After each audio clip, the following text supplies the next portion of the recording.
It's my feel-good breakfast show. Call us on your cell phone. Culinary hotline bling. That can only It mean can one only thing. mean one thing, Zalwani. Welcome to that time of the week that we all love so much. The Culinary hotline bling.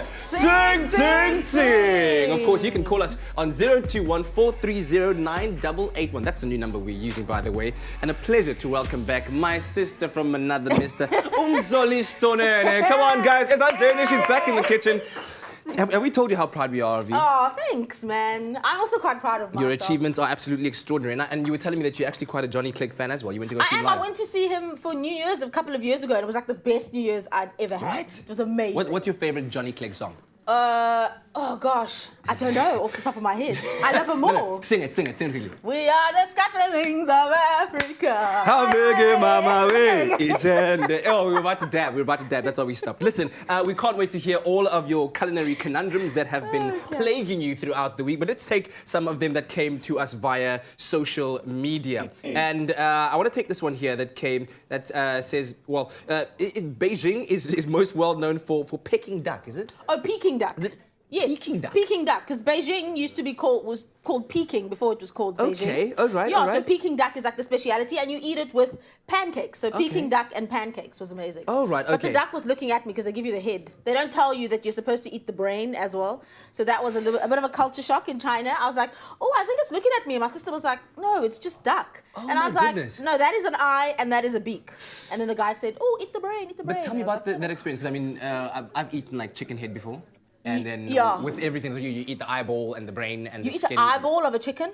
Everything. That's like you don't next waste anything. level. How did it taste? How is Duck is delicious. wise? I mean, duck is delicious. Peking duck is also like super delicious because the skin is really crispy. They sort of blow air in between the skin and the flesh, so it sort of expands. Then it goes really, really crispy, and then they do this whole like carving situation. So the guy comes and he's like, hiya, cha cha, cha cha cha cha cha cha, and he like throws the knives. He cuts the duck. He puts it on the thing. He puts the head, and then they serve it to you. It's like a whole ceremonious thing. It's amazing.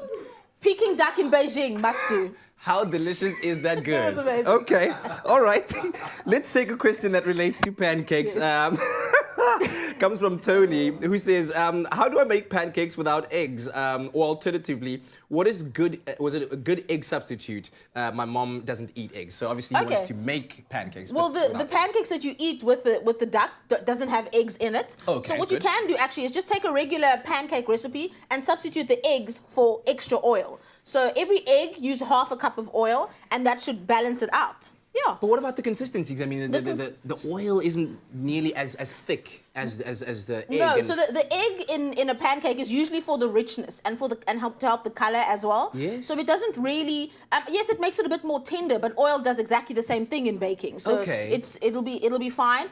You could also use, if you're making sweet pancakes, for example, mash a banana to replace the egg. You could always use something like coconut oil as well. So things like that. Yeah. Okay. So it's very possible to make pancakes without. Fantastic. without Well, listen, we'll be right back over here taking all of your calls. That number one more time is 021-430-9881. We'll be back with the Culinary Hotline Bling. Ding, ding, ding. It's my feel-good breakfast show.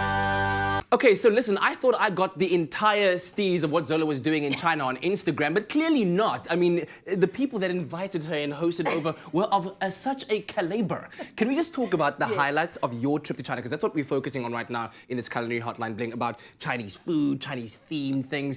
What were some of your highlights in China? Well, I got to do all the cool touristy things like climb the Great Wall. I use the term climb loosely. The Great Wall, the Temple of Heaven. I also got to host the South African Food Festival, so invited by the ambassador. Yeah. And yeah, so I got to take over a restaurant for a week and devise a menu. We brought in South African wines, South African beverages, South African ingredients, and I got to like create a menu and.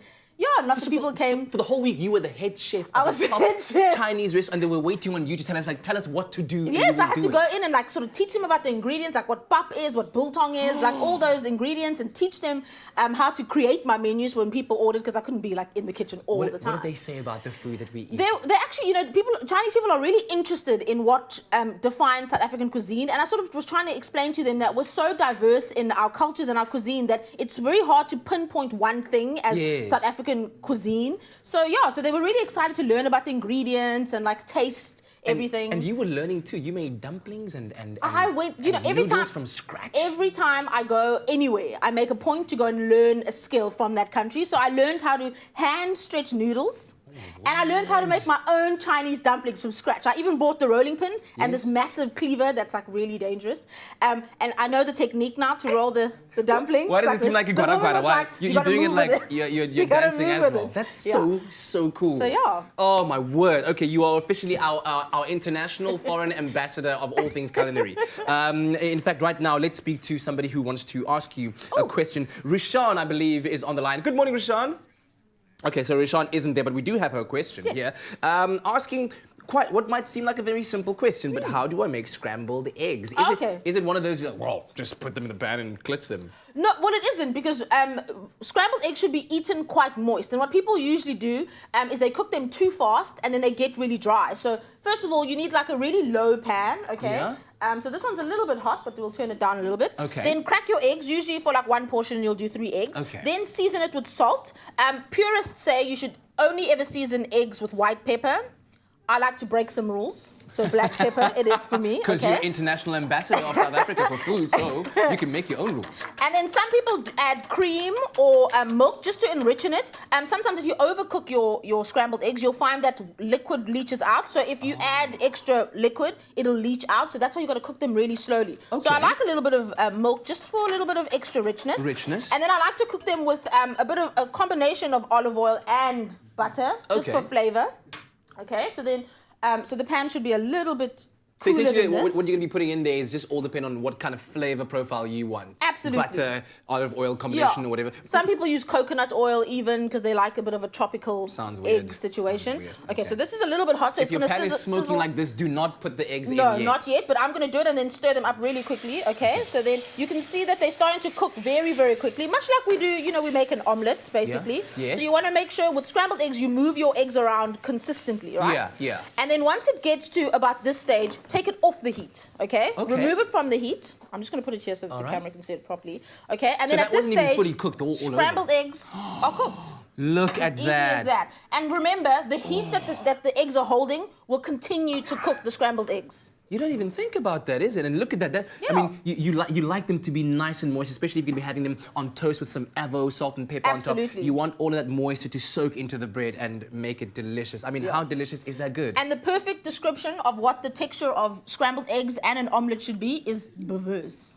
Baveux. Yes. Put that in your Technical term. culinary Twitter. We'll be back here again. Give us a call on 02143098881 for the culinary hotline. Bling! Ting, ting, It's my feel good breakfast show. It's my feel good breakfast show.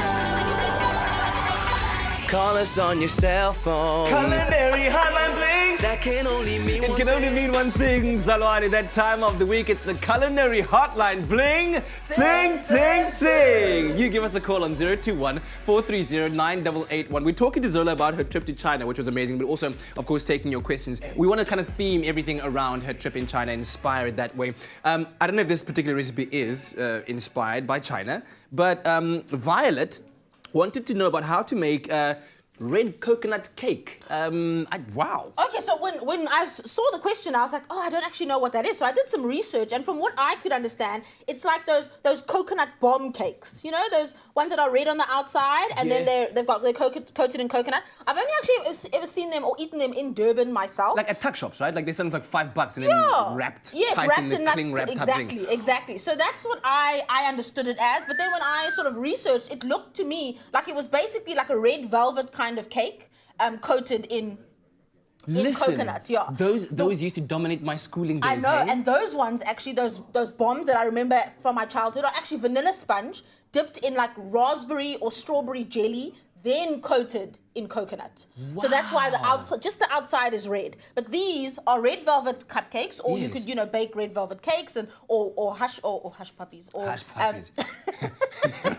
or whoopie pies, and then just dip them in some jelly and then just roll them in some coconut. See, just like that. At that. As easy as that. But yeah, but if you want those bombs, vanilla sponge, roll them in some strawberry or raspberry jelly and desiccated coconut around. Actually, someone at home needs to tell us what they're really called, because like we used to call them red cake. Red. Yeah, like red. Because it's red. Red cake. And now you talk about bombs and stuff like that. Okay, but that's pretty cool. Yeah. So as simple as that, As and simple it as looks that. absolutely delicious. I want to talk about while you were in China. Yes. And you were trying out different foods and learning how to make different foods, like dumplings that you mentioned earlier on. Yeah.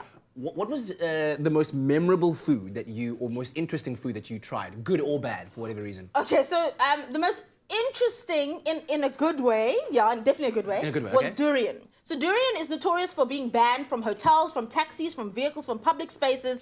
Nobody in China wants you to bring it anywhere near them because it smells. And it smells like wet nappies, okay? Chico, was it George Gore? Like ripe wet nappies, like they've been hanging around for a while. But it tastes unbelievable. So we all know I have a gag reflex like nobody's business. So I was like, oh, durian, I must try it. You know, foodie, must try it. Smelled it, I was like, oh, it smells quite tropical. Yes. Then I put it into my bag and I forgot about it for 3 hours. Took it out, ripe. Had to throw away the bag because it was so ripe. It was so nappy-ish. It was just revolting. But I was like, well, I've come this far. I must try it. So I put it near me. I was like, like, it was like emotionally. My sister was like traumatized. Everyone around me was like, what is she doing? Then I tasted it, and the texture's a bit strange because it's a fruit, but it's like got the texture of custard, like scrambly custard, which is weird. But it tastes like a combination of vanilla custard and pears and pineapples. It's so delicious, but gosh, does it stink. So like if you had to cut durian in half, right, and then everyone will run. have to open it, like what does the texture look like when you? Brain. It looks like, so it's spiky on the outside, it's like yellow and spiky. Then you open it, it's like compartments of the brain. It looks like a brain, literally. Like there's no part of it that makes you want to eat it. And then you taste, it smells so bad. Like I can't even describe the smell. It's like rancid. It brought up a lot of things, but it tasted so good. So try it. You get a chance. Take my word for it. Ripe wet nappies. Oh my word. Okay, how delicious is that good? Okay, listen, we're gonna take a break from this revolting topic right now and continue with the culinary hotline bling. Ting, ting, ting. 0214309881. Give us a call. It's my feel-good breakfast show. All right, back again in the kitchen with the culinary hotline bling. Ting, ting, ting. Ursula is on the line. Good morning, Ursula. Good morning. How are you? I'm very well. All the better for hearing your voice. What is your culinary conundrum? I wanted to know how to smoke your own meat, chicken or fish. Fantastic. Okay, so how to Okay. smoke your own meat at home? Very simple. All you need is a pan or a wok. I use a wok just because it's sort of fuller and depending on if you're smoking a whole chicken, you're going to need something bigger. If you're smoking fish, depending on the size of what you're smoking. Yeah. So all you do is cold pan, take some foil because you don't want to destroy your pot, okay? Because we Okay. spend a lot of money on pots. We don't want to ruin, we don't want to ruin it. Okay, so then you pop some sugar in because that's going to make everything burn and cause the smoke. Brown sugar? Brown sugar, white sugar, any sugar. Okay, then some rice. This is sort of like your fuel for the fire. Okay, so sugar. Then you want the flavor of the smoke. So this is green tea. You could use rooibos tea. You could use any tea leaves. You could even buy little wood chips. You know, like if you want the flavor of the Woodiness, yeah. So you put this all together inside your pot. Okay. Also remember to Stir buy it around. Zola's survival guide to how to make your own fire outside when you're needing it. Okay, so then you pop a lid on and you put the heat on. Okay. Okay. Right. Then the smoke will start to generate. Okay. High heat, the smoke, it'll start smoking. Then you put like a either chopsticks or something like that, or you could put like a steamer on top of here. Yes. Put your meat or your fish or your chicken inside. Cover it again, so cover it with the lid again, Yeah. and then leave it to steam or to smoke rather, until it's all cooked. Fantastic. That's it. It's easy as that. Ursula, thank you very much. That was an inspired Thank question, you. and I hope that you try that at home and let us know how it works for you. Okay, thank you. very Fantastic much. stuff. Zola, you've been amazing. Your adventures in China sound like they were absolutely Yeah, I had a good incredible. time. We will remember durian that smells like ripe, wet nappies forever now. And of course, we'll be back again next week with the Culinary Hotline Bling. Ting, ting, ting.